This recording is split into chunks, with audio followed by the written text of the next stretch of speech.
Mas vamos lá, porque são 9 horas em ponto na Bahia. Já estamos aqui nos nossos estúdios com o Coronel Antônio Luiz. Vamos falar aqui sobre coisa boa, viu? Coisa boa, porque é tecnologia a serviço do cidadão, a serviço da segurança. Bom dia, Coronel. Seja bem-vindo ao Primeira Mão. Bom dia, Gomes. Bom dia, Caio. Bom dia a todos os ouvintes dessa rádio.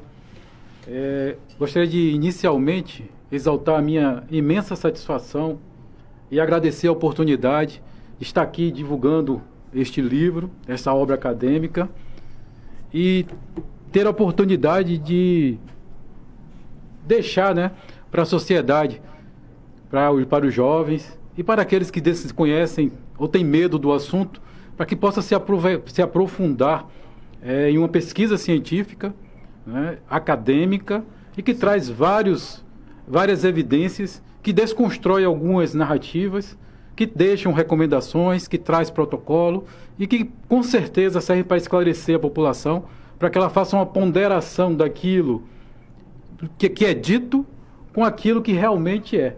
E como foi muito bem expresso aqui por você, Caio, não podemos hoje aceitar uma segurança pública sem tecnologia. Em um mundo que vivemos, um mundo contemporâneo, ainda julgar que a segurança pública poderia estar sem a inteligência artificial, sem o reconhecimento facial.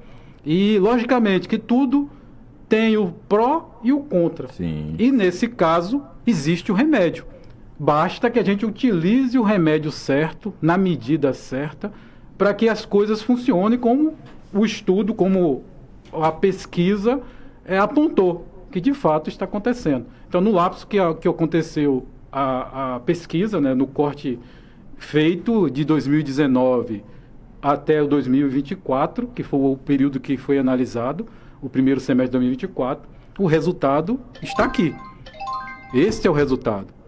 É um trabalho, é bom que as pessoas entendam isso. O que a gente vai conversar aqui é sobre um trabalho de pesquisa, um trabalho acadêmico. Então aqui tem a fundamentação, não é dedução, não é achismo.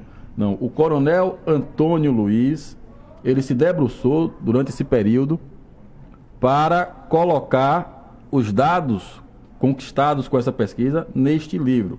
A avaliação do vídeo Polícia Expansão, a utilização do reconhecimento facial na segurança pública da Bahia, que para nossa alegria, tem sido utilizado com cada vez mais frequência pela Polícia Militar do Estado, inclusive tem sido bastante elogiada,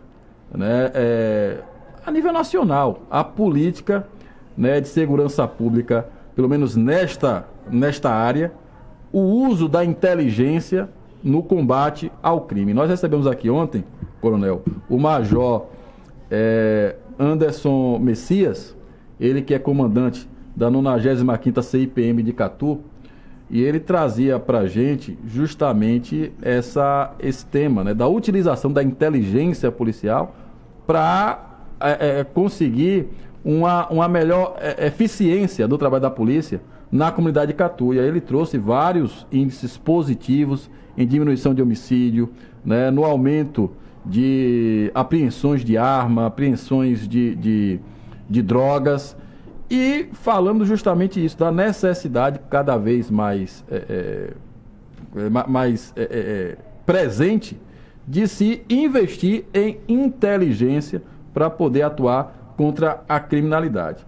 Então essa pesquisa, Coronel, se baseia basicamente em quais aspectos, para que o nosso ouvinte possa entender a base dessa sua pesquisa, que é uma pesquisa, se não me engano, de mestrado, não é isso? Mestrado. Uma matéria de mestrado. Fica à vontade.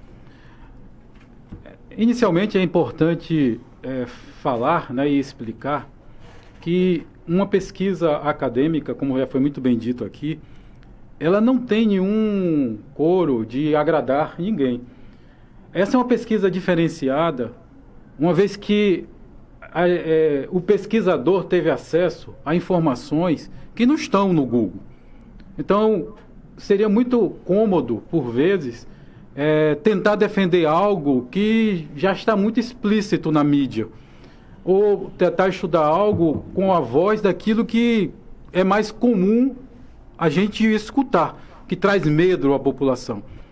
Essa pesquisa, ela foi uma pesquisa, de certa forma, corajosa, porque ela se ateve à visão institucional, algo que é difícil de se obter.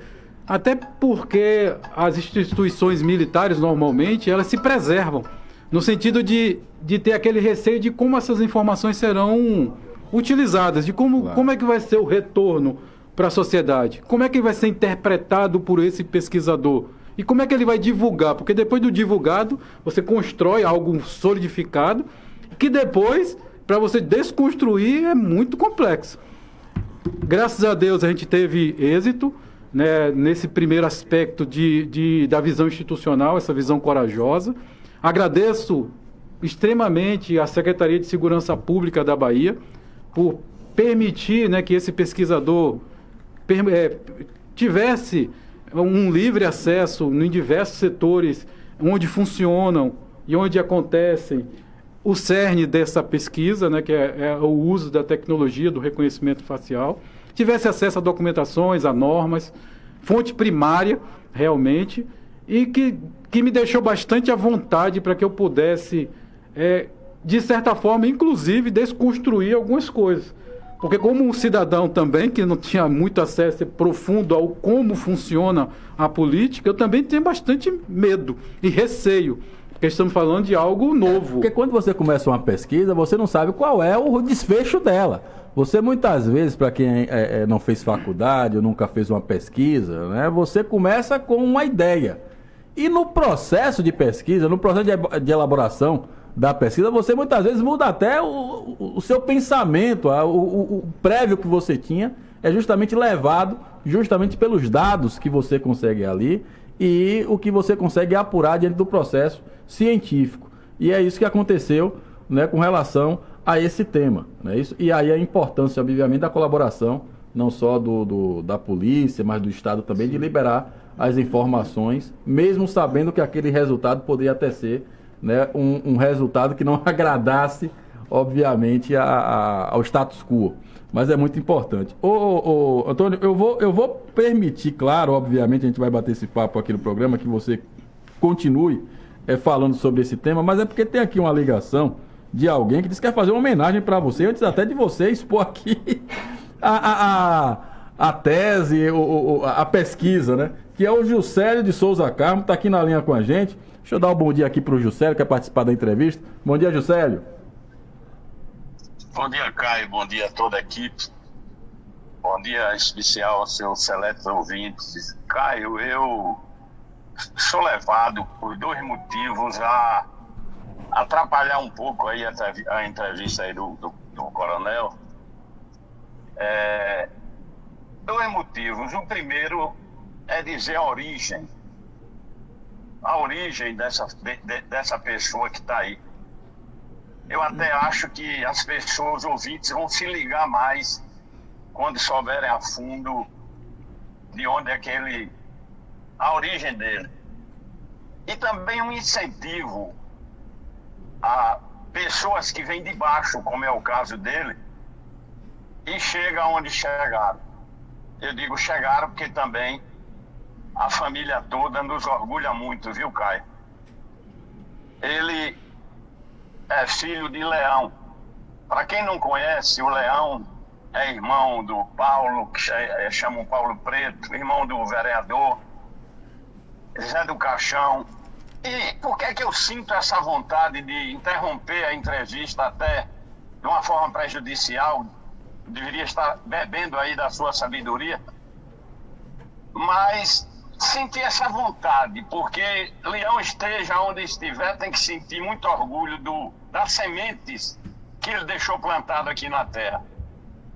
Ele tem uma irmã na Polícia Militar, orgulhando todos nós alagoenses. Eu não falo isso só como Juscelio, falo como alagoense. Uma família que originou de Mestre Paulo, pedreiro, como eu me lembro de Mestre Paulo, nas ruas de Alagoinhas, mas quando parava ali de tomar o gorozinho dele, era disputado em Alagoinhas para fazer da sua sabedoria em construções. E aí, as duas coisas do objetivo de interromper a entrevista. Primeiro, para dizer essa origem e dizer a tantas famílias pobres hoje em Alagoinhas que sigam esse exemplo.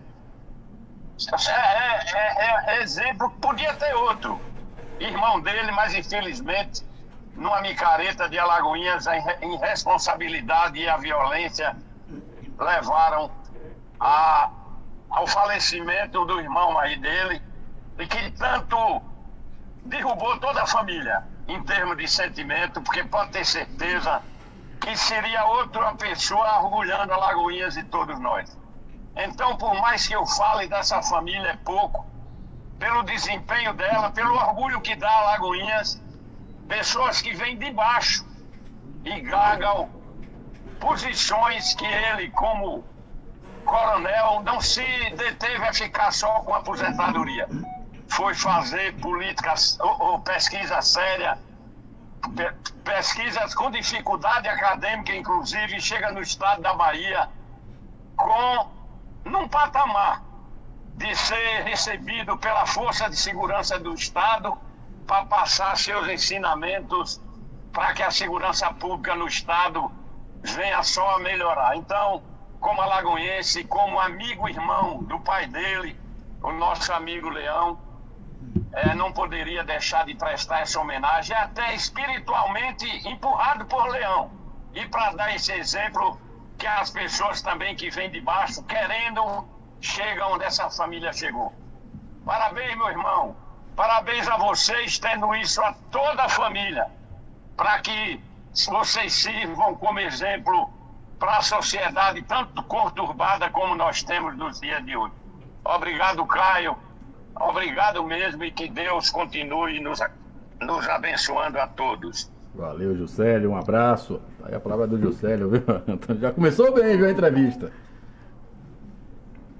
Eu gostaria muito de agradecer as palavras do Dr. Juscelio e aproveitar também para agradecer e expressar aqui, de certa forma até controlando um pouco a emoção, porque a gente revive, né, as origens e a gente sabe das nossas dificuldades e por vezes nem sabia, né, de como foi que meu pai e que minha mãe conseguiu, né,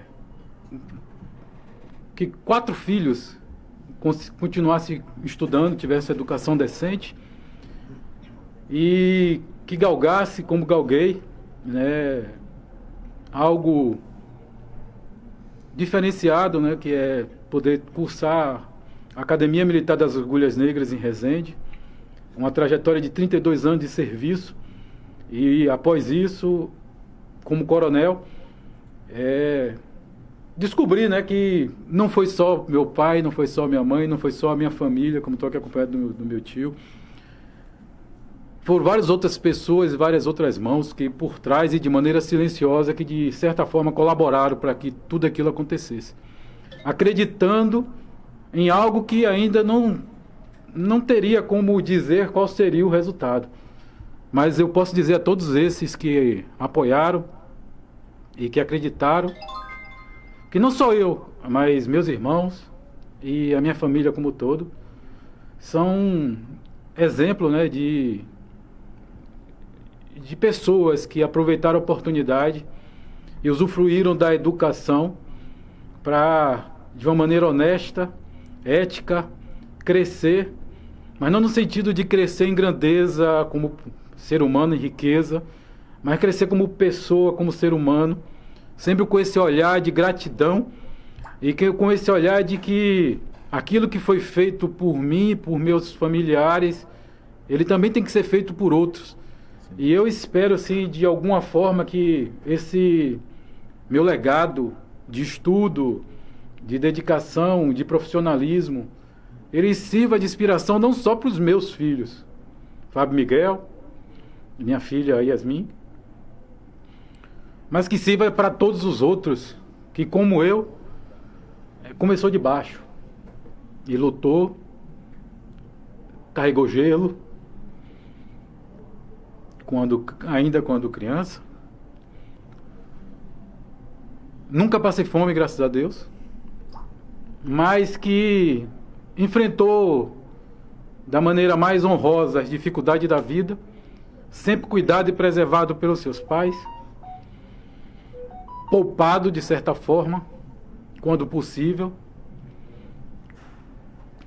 para que pudesse se dedicar ao estudo e pudesse chegar, como foi muito bem dito aí pelo Dr. Juscelio, que se meu pai tivesse hoje, não tenho dúvida que estaria muito orgulhoso. Com certeza, né? O filho, coronel, veterano do Exército brasileiro.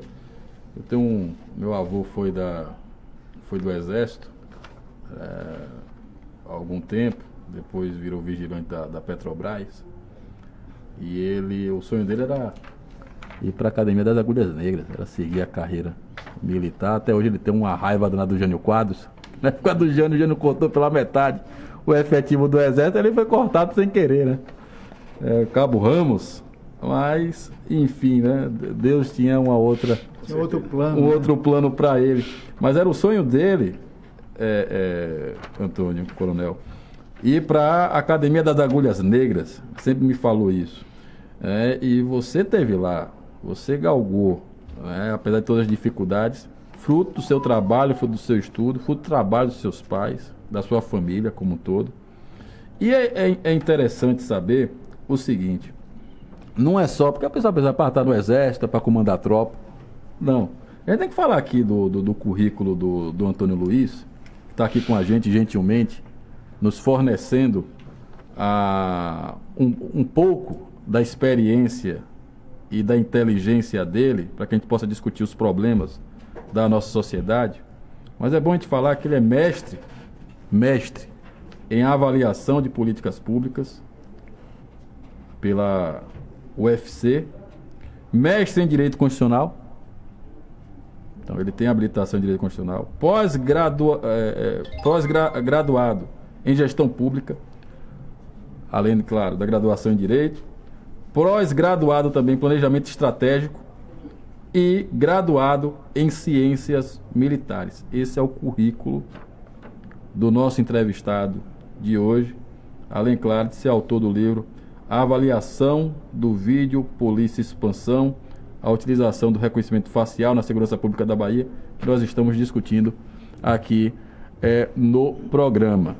Então, para nós é uma honra, viu, coronel, tê-lo aqui no programa, não só pela sua história de vida, mas sobretudo pela sua capacidade, e ter aqui alguém que viveu para estudar, para pesquisar, para produzir conhecimento, para superar ou enfrentar um problema que é uma chaga na sociedade, que é justamente a insegurança, nos honra muito. Muito obrigado por sua presença aqui hoje, antes de qualquer coisa. Muito obrigado por estar presente e obrigado também ao Juscelio Carmo por fazer essa justa homenagem e trazer, inclusive, a este programa a importância da gente colocar esse exemplo para o nosso ouvinte que está nos acompanhando nesse momento, muitos até de baixa renda, que muitas vezes duvidam, talvez até, da importância da educação na vida dos seus filhos, né? Então aqui a gente tem um exemplo de como a educação influencia positivamente a vida das pessoas. E lembramos, Caio, também que ele é sobrinho, está aqui conosco, né, do Paulo. Quem é Paulo? Paulo Preto. Né? Se pergunta se é que é Paulo, ninguém der o nome completo, ninguém sabe. Mas quando fala Paulo Preto, é famoso na cidade de Alagoinhas e eu tenho a alegria e a felicidade de tê-lo como amigo, né? E ele fala muito bem de mim, porque amigo sabe, só fala o que a gente gosta de ouvir. Com certeza. E eu fico aqui com a autoestima lá em cima. Mas, coronel, vamos lá. A gente estava falando aqui sobre o livro, né, justamente sobre o objeto da sua pesquisa. E aí o que o senhor conseguiu justamente descobrir com a sua pesquisa sobre a situação, a avaliação do vídeo Polícia Expansão, que é como todo mundo conhece aí como as câmeras de reconhecimento facial. Caio, inicialmente é importante dizer que a pesquisa acadêmica, a pesquisa científica, como já foi falado por você, a gente tem que traçar objetivos, né, um objetivo geral, um objetivo específico, até porque senão a gente não consegue fazer uma avaliação apropriada, fica algo muito extenso e você não consegue chegar a nada com muito evidências. Então a pesquisa ela se voltou, mesmo sendo um projeto muito complexo, que muita gente acredita que seja só o reconhecimento facial, o projeto Vídeo Polícia Expansão, ele é uma política de segurança pública, na verdade, complexo, como eu já falei, amplo, que abarca uma série de tecnologias e de centros de operações e centros de controle, né, SICOMAS, espalhado pelo estado da Bahia. E eu me ative na pesquisa, até voltando àquilo que você perguntou, o foco era analisar e estudar e avaliar o reconhecimento facial utilizado pela Secretaria de Segurança Pública da Bahia. E nesse escopo, a ideia e o objetivo geral era verificar qual a utilidade real dessa ferramenta, qual a relevância nesse contexto contemporâneo e nesse lapso, nesse percurso, nessa trajetória, várias coisas vão sendo descobertas e vários mitos vão sendo desconstruídos, que poderia ser o contrário, poderia ter sido ratificado. Isso é importante deixar claro, porque senão fica parecendo que a pesquisa já foi feita para chegar a esse objetivo, e não foi. Eu posso deixar muito claro, primeiro, que eu não sou da polícia, do Exército. Não sou do Exército, às vezes até é militar, mas eu sou do Exército. Depois que eu não estava servindo, como vocês podem ver, a universidade pelo qual eu estava fazendo o mestrado não é da Bahia, é a Universidade do Ceará, que é a Universidade Federal do Ceará, UFC. E por que você buscou esse tema, um tema na Bahia e não um tema no Ceará? Inicialmente porque eu sou baiano, eu sou daqui. E eu queria trazer e queria fazer um estudo vocacionado e que trouxesse fruto independente mais para o meu estado. Então, quando propus o tema, eu propus nesse objetivo. Eu sabia que existia uma tecnologia que estava sendo aplicada aqui na sociedade. É um tema polêmico, relevante, que chama atenção, que muita gente tem várias dúvidas. Alguns se contentam em esclarecer as suas dúvidas por aquilo que ele ouve de outras pessoas, por aquilo que alguns escrevem sobre.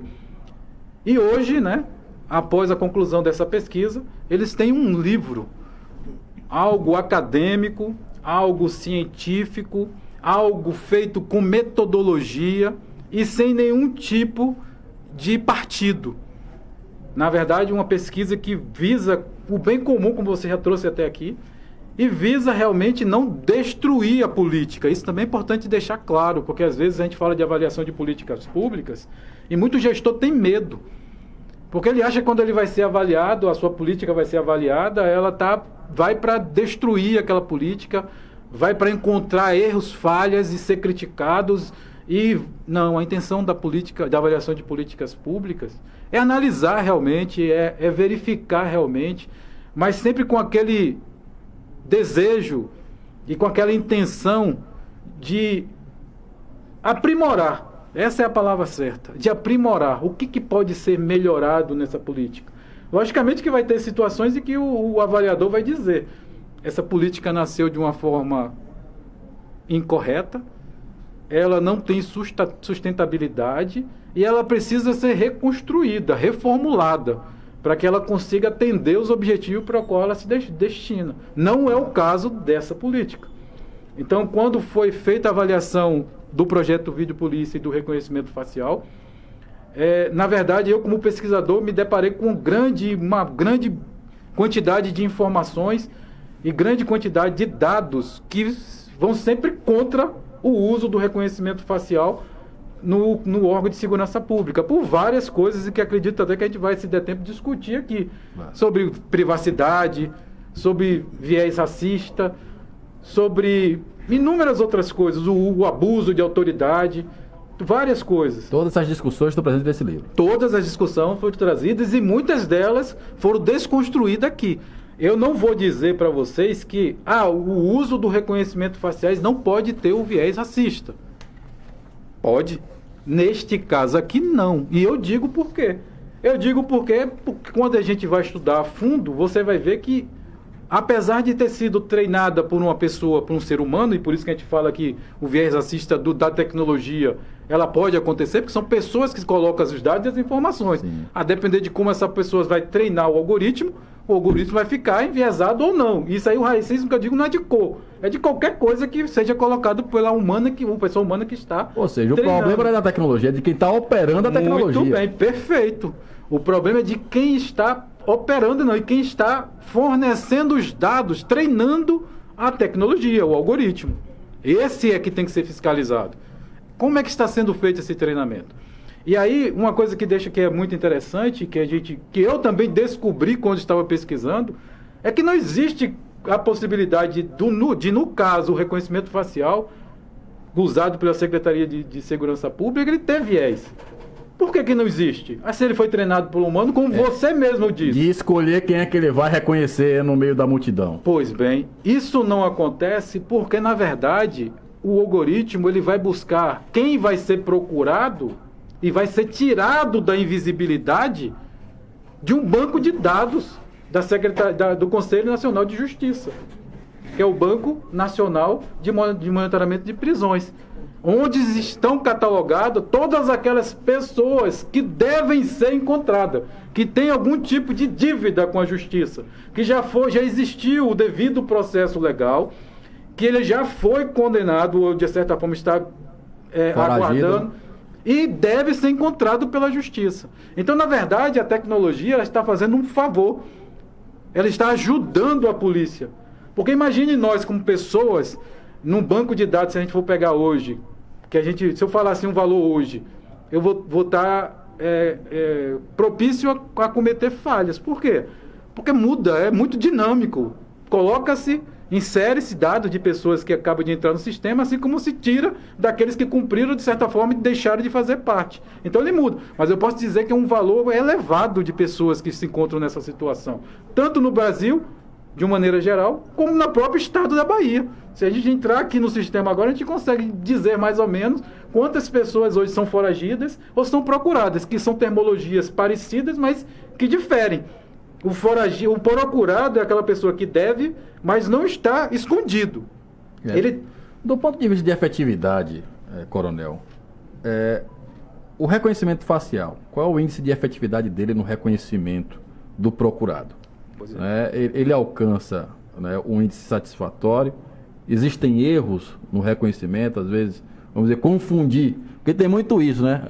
Principalmente questão de nome. Sim. Tem vários Caio Pimenta, né? Tem um que é da Bahia e um que é de São Paulo. Né? Você passa na Polícia Federal, o cara olha assim, olha, tem um mandado contra você. Quando vai ver, não é o Caio Pimenta da Bahia, é o Caio Pimenta de São Paulo. Com relação ao reconhecimento facial, foi identificado algum tipo de erro nesse sentido?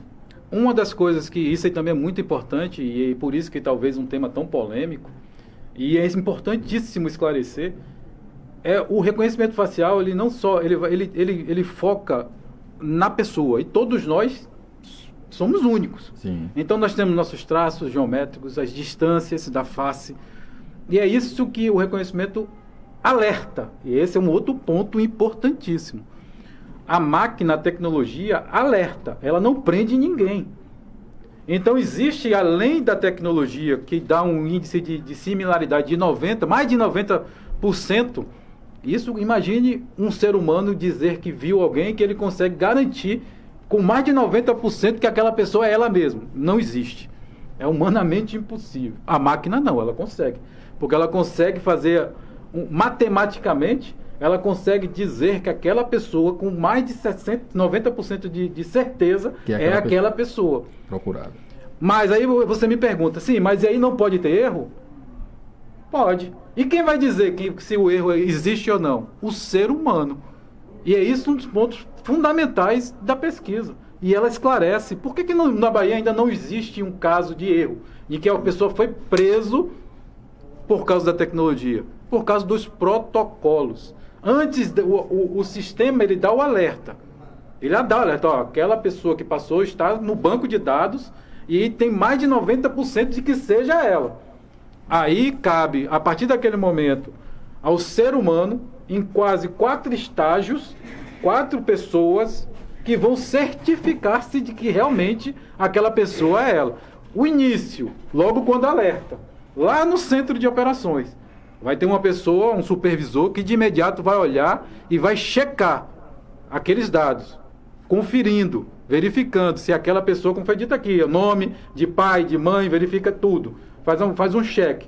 E aí aquela pessoa humana que vai dizer, opa, a máquina tá correta. Mas ainda assim, ela vai alertar para o próximo estágio, que aí vai ser para a ponta da linha já, aquela patrulha que vai receber num celular, não mais em achismo, não mais, ele vai receber os dados daquela pessoa que chegou para ele, característica, tal, o mandado, o que é. E aquela segunda pessoa, segundo estágio, vai abordar, e olha que eu estou falando abordar, sem dar à pessoa a possibilidade de qualquer afronta, de qualquer revide, de qualquer tiro, porque ela vai ser surpreendida. Ela não está esperando que aconteça aquilo. Tá? De maneira, logicamente, cordial e educada, mas dentro daquilo que a norma da polícia exige, porque tem que ser. Eu sou da segurança pública, da força, e sei como que tem que ser, até para a preservação da própria pessoa que está ali, do armamento letal que está com ele, né, de uma estrutura que é além do armamento, que vai inclusive a imagem do Estado, que não pode ser afrontada nem pode ser agredida, porque senão desmoraliza, né?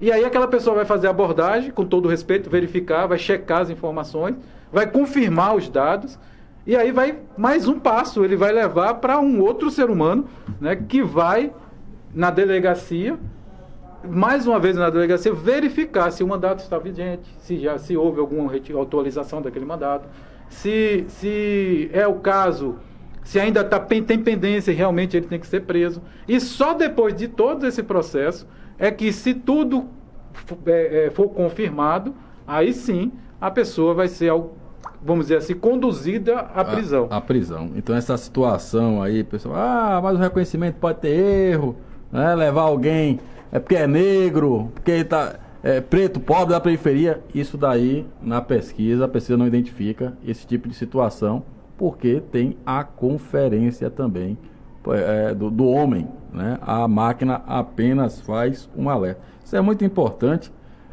primeiro, para dar segurança ao cidadão. Segundo, para dar segurança ao próprio sistema, né, quem opera o sistema, a própria equipe da Secretaria de Segurança Pública, porque pode ser acionada pelo Ministério Público se tiver algum erro, alguma coisa. Então é muito importante que a gente esclareça como é que se dá todo o processo de reconhecimento facial, principalmente aqui com o projeto na Bahia. Bom, a gente vai continuar aqui a entrevista, claro, com o Coronel Antônio Luiz. A gente, só deixa eu dar aqui um recadinho, falar aqui do restaurante Afrodisíaco, nosso parceiro. O restaurante Afrodisíaco tem sempre novidades para você. Agora no Afrodisíaco, o almoço self-service é de quarta a domingo e também aos feriados, com churrasco na brasa. Restaurante Afrodisíaco fica na rua Leovil dos Reis, número 278, Praça Kennedy, Alagoinhas. Se você preferir, pode fazer seu pedido pelo WhatsApp, 759-9894-3448. 759-9894-3448, Restaurante Afrodisíaco. Eu vou para um rápido intervalo comercial, já a gente volta, continuando aqui a entrevista com o Coronel Antônio Luiz. Estamos falando sobre a avaliação do vídeo Polícia Expansão, a utilização do reconhecimento facial na segurança pública da Bahia, livro lançado pela Dialética Editora, escrito pelo Coronel Antônio Luiz. Rápido intervalo comercial, Renato, já a gente volta. Você está ouvindo a Rádio Ouro Negro FM, uma emissora do Grupo Luiz Moreira de Comunicação. Você está ouvindo o programa Primeira Mão. Voltamos já já. Você está sintonizado na melhor Ouro Negro FM. Já se decepcionou por não ter a sua cerveja favorita na hora do happy hour? Uma boa razão. No Afrodisíaco, isso não acontece. Agora a carta de cervejas do Afrodisíaco está completa. Chegaram Heineken e Amstel para completar. Restaurante e pizzaria Afrodisíaco, atendendo sempre o gosto dos seus clientes. Vem também entregar-se, não tem hora. Fugir de manhã cedo, almoçar escondidos com comida dupla. À tarde, escapamos. À noite, refúgio íntimo com aconchego e domínio. Bonsai Motel. Viva o seu desejo. Há 25 anos, a Start Fibra entrega muito mais que conexão. Nossa trajetória é marcada por confiança e credibilidade, sempre garantindo a você o melhor da internet. E agora ficou ainda mais fácil contratar nossos serviços. Ligue ou mande uma mensagem pelo nosso Telezap no número 75 31 82 0000 e aproveite toda a praticidade. Estamos presentes nas cidades de Alagoinhas, Aramari, Catu, São Sebastião do Passé, Pojuca, Araçás, Esplanada, Entre Rios, Acajutiba e Aporá. Siga nosso Instagram @StartFibraOficial e fique por dentro das novidades, promoções e tudo que a Start Fibra tem para oferecer. Deixa a Start te levar. Restaurante e Pizzaria Antônios. Comida aquilo no almoço, buffet de frios e praça à la carte à noite, hein? Som ao vivo às sextas e sábados. Mas atenção, Restaurante e Pizzaria Antônios alerta. Comer com qualidade faz bem para a saúde. São para os contatos do Restaurante e Pizzaria Antônios. 7534235050, 3421-3514 ou pelo WhatsApp 759-8833-1709. Temos também os aplicativos Quero Delivery e Pede Aí. Restaurante e Pizzaria Antônio. Você está ouvindo a Rádio Ouro Negro FM, uma emissora do Grupo Luiz Moreira de Comunicação. Estamos de volta com o programa Primeira Mão.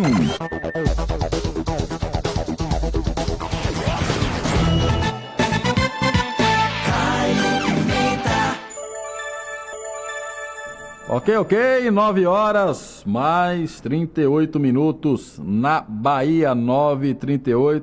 É o programa Primeira Mão aqui pela Rádio Ouro Negro FM 100.5, a Rádio Ouro da Bahia, com retransmissão pela Rádio Web 2 de julho, no oferecimento, né, do Motel Bonsai, melhor motel de Alagoinhas, hein? Prazer sem limites, pede conforto e cuidado. Conforto e cuidado você encontra no Motel Bonsai, melhor motel de Alagoinhas, que fica localizado na Avenida Murilo Coelho Cavalcante, número 1590, bairro Kennedy. O telefone para contato do Motel Bonsai, 759-9955-6211, 759-9955-6211, Motel Bonsai. São 9 horas mais 38 minutos na Bahia. Deixa eu mandar aqui um abraço à turma que está acompanhando a gente, a Isa na Ladeira de Pedra, o Messias Campos, aqui no Silva Jardim, não perde o programa. O seu Rosalvo, que inclusive, Gomes, é ouvinte nosso, morador ali do Vale, e aí teve um probleminha, foi internado na UPA de Santa Terezinha, e tá uma briga danada agora com as enfermeiras, porque ele quer levar o rádio pra UPA e não querem deixar ele ouvir o programa na UPA, não deixa ele ligar o rádio, ele não pode fazer barulho na UPA. Pedi aí o pessoal da UPA, libera aí o rádio pro seu Rosalvo, rapaz, ouvir a gente. Gosta de ouvir o programa Primeira Mão, ficar bem informado. Ou então consegue um fone de ouvido, né? Exato, rádio para poder ouvir o programa e se atualizar, né? Bom, Renato, também vamos dar nossos parabéns aqui ao Josué da Costa Souza, ele que é motorista de ônibus da ATP, está fazendo aniversário hoje, seu Renato. Vamos colocar os parabéns aí. Parabéns, parabéns, parabéns. Parabéns, parabéns, parabéns. Parabéns, parabéns, parabéns. Parabéns, parabéns, parabéns. Parabéns, parabéns, parabéns. Parabéns, parabéns, parabéns.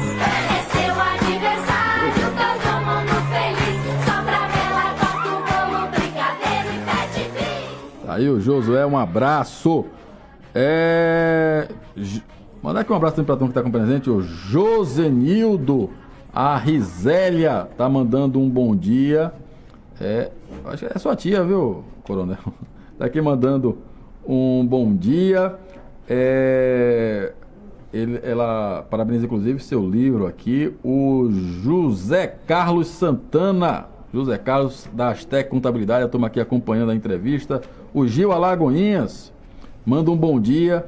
Ele passa para o coronel a minha continência e pergunte a ele se hoje ele está trabalhando com amostra grátis. já estão interessados no livro. Já está queixando o livro. Já está queixando o livro, o Gil Alagoinhas. Mandar também Um abraço para a Walterlícia Almeida, ela fala aqui sobre a questão da violência contra a mulher. Ela diz que as escolas já trabalham com esses temas de prevenção e cuidados sobre mulheres, idosos, crianças, adolescentes e outros. Né? O Luiz Carlos Gonzaga está acompanhando a gente, o Léo também aqui, o Surdão, mandando um abraço. O doutor Everton Bispo, advogado, um abraço, acompanhando também aqui o nosso programa. A Valdelice Araújo também mandando um abraço, ligado na sintonia. A gente continua aqui a entrevista com Antônio Luiz, ele que é coronel do Exército, está lançando o livro Avaliação do Vídeo Polícia Expansão, a utilização do reconhecimento facial na segurança pública da Bahia. É um livro baseado numa pesquisa feita pelo coronel Antônio Luiz sobre as câmaras de vídeo monitoramento no estado da Bahia, né, um projeto da segurança pública, né, carro-chefe da segurança pública da Bahia, bastante elogiado no Brasil todo, que tem sido responsável pela prisão de diversos foragidos no estado da Bahia, inclusive foragidos de outros estados, hein, que são presos aqui na Bahia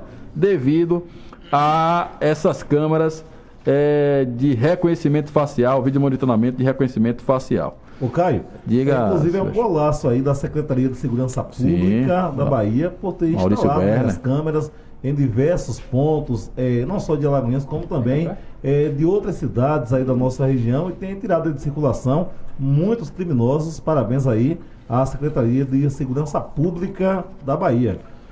Mas, coronel, outro ponto que eu queria tratar, o senhor também como representante da área, como jurista, podemos dizer assim, o senhor tem formação para isso, ainda mais em direito constitucional, e o senhor citava, inclusive, um dos pontos aí, não sei se de mito ou não, mas tem a ver com a questão da privacidade. Quando a gente fala de vídeo de reconhecimento facial, a câmera sai ali olhando tudo, né? Onde tem rostinho, tá ali olhando tudo.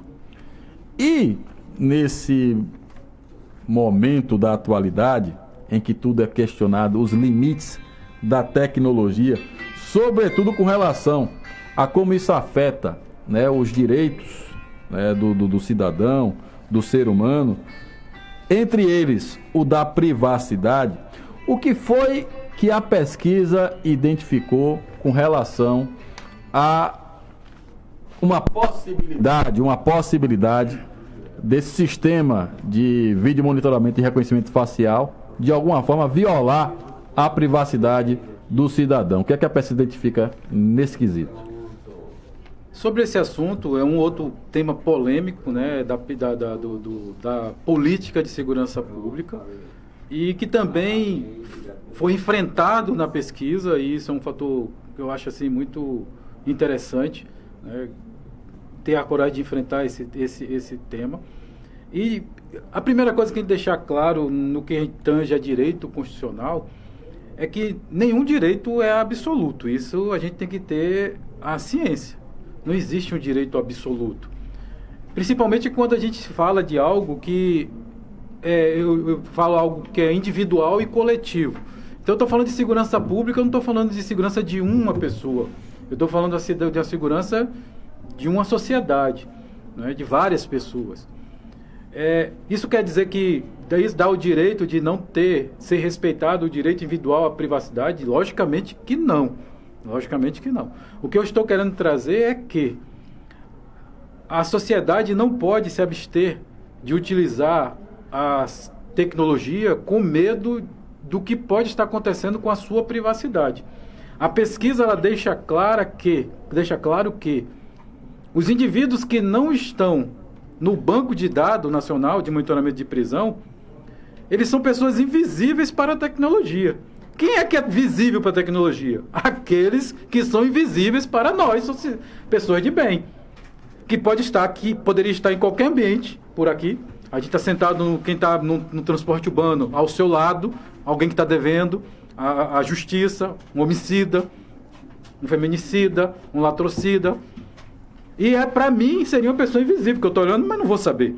Mas para a tecnologia, não. Aquela pessoa, a tecnologia, ao verificar aquele rosto, ela identifica que aquela pessoa está devendo à justiça. Então não tem aquele papo de dizer, eu não autorizei a minha filmagem.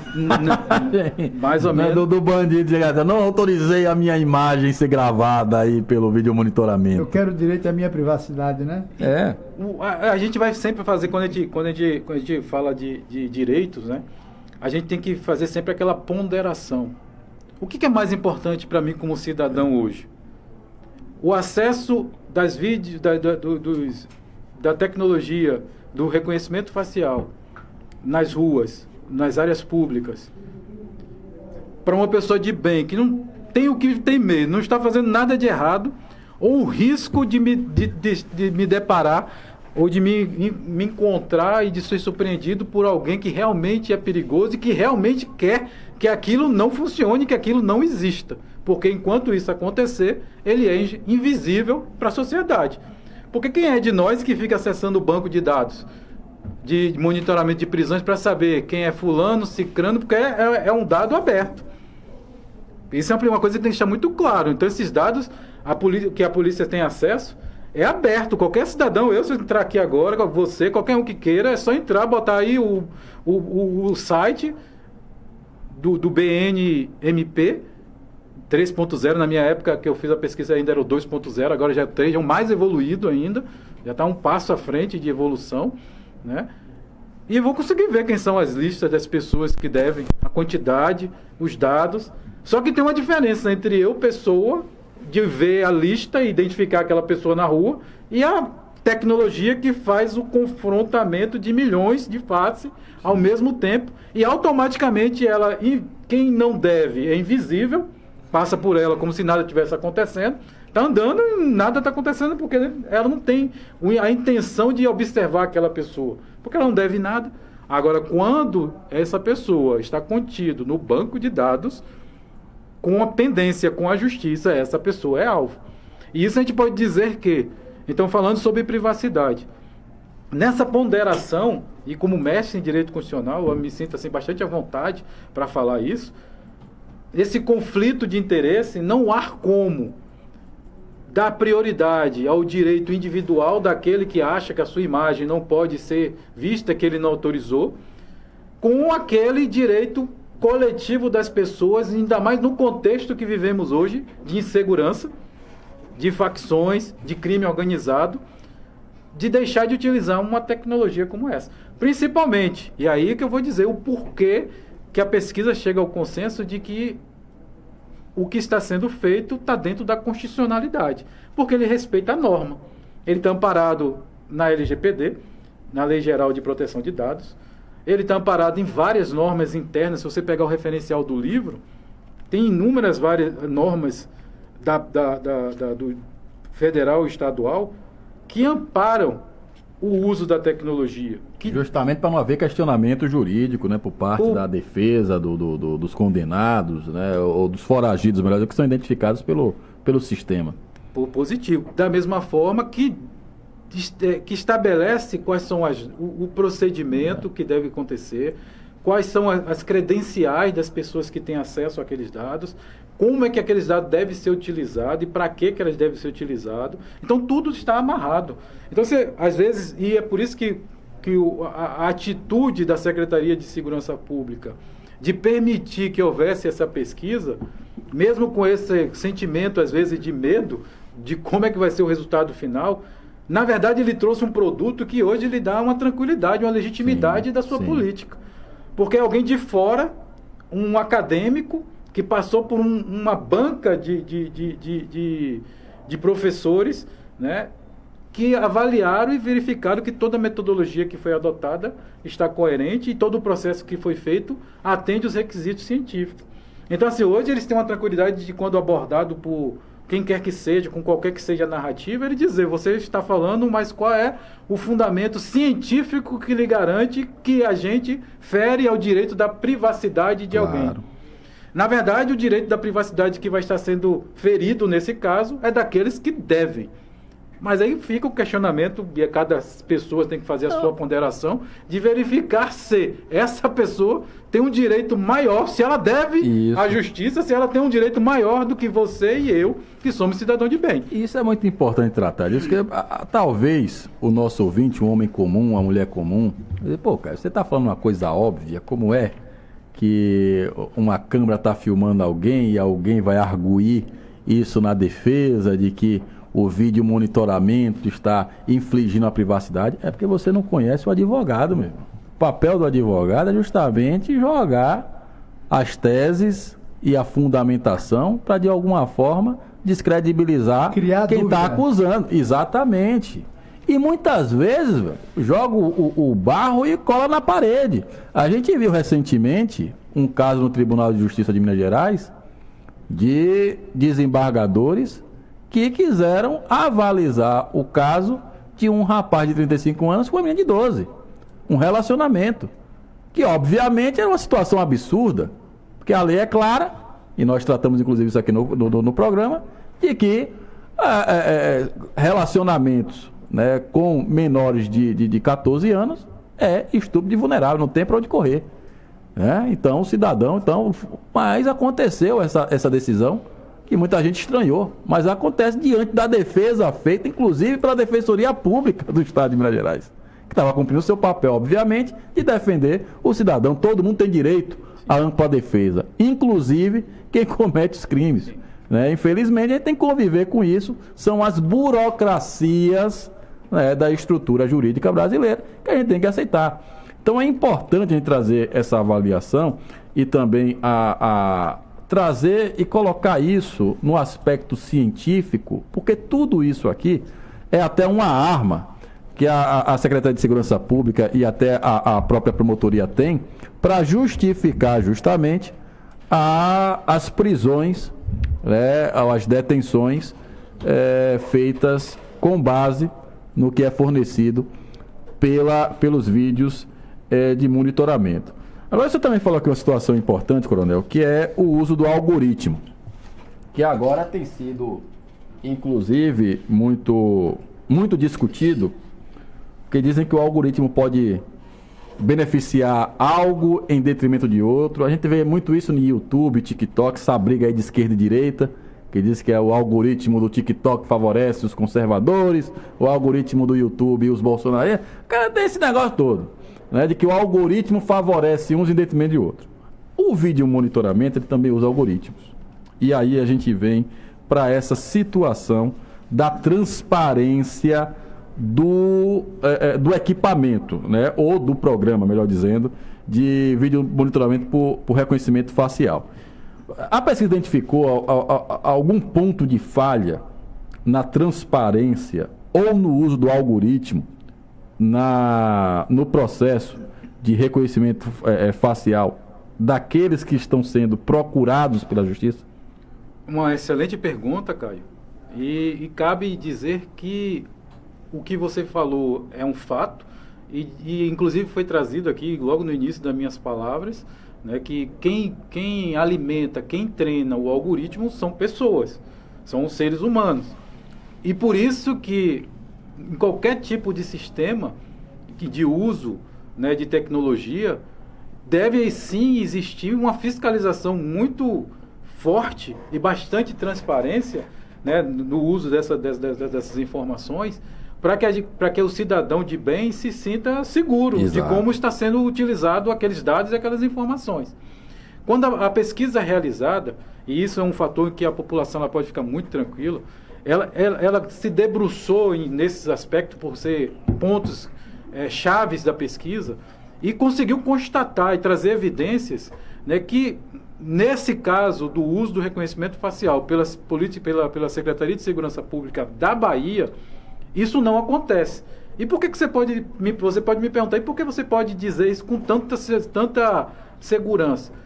Como eu já disse aqui, porque as pessoas que vão ser encontradas são pessoas que estão no banco de dados já julgada, que já aconteceu um processo. Então não tem risco de uma pessoa estar no processo ainda em andamento, só foi condenado em primeira instância, mas está recorrendo na segunda. Não tem como esse cidadão ser alcançado erroneamente. Não existe essa possibilidade, porque aí se acontecer, o erro não foi da tecnologia.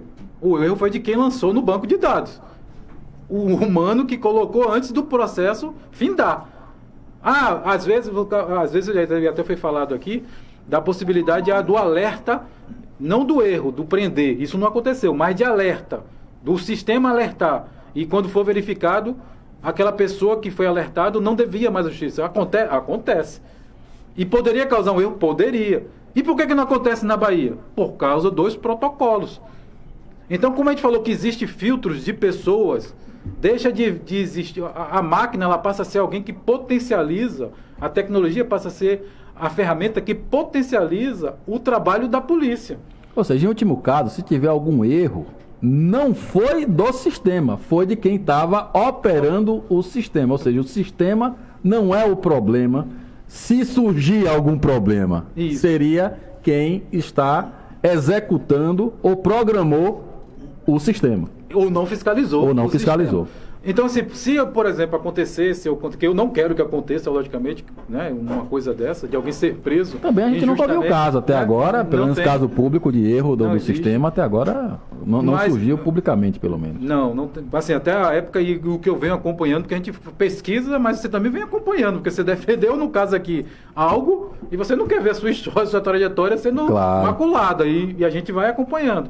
E a gente percebe que isso não aconteceu. Um detalhe que até quem estava comentando aqui no intervalo, para aqueles críticos do uso da tecnologia na segurança pública nesse contexto contemporâneo, é se a gente falar, antes de criticar, analisar o que era antes.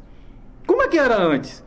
Antigamente era feito por retrato falado, onde uma pessoa descrevia a outra, e uma pessoa desenhava o que ela achava e o que ela entendia que aquela pessoa estava dizendo.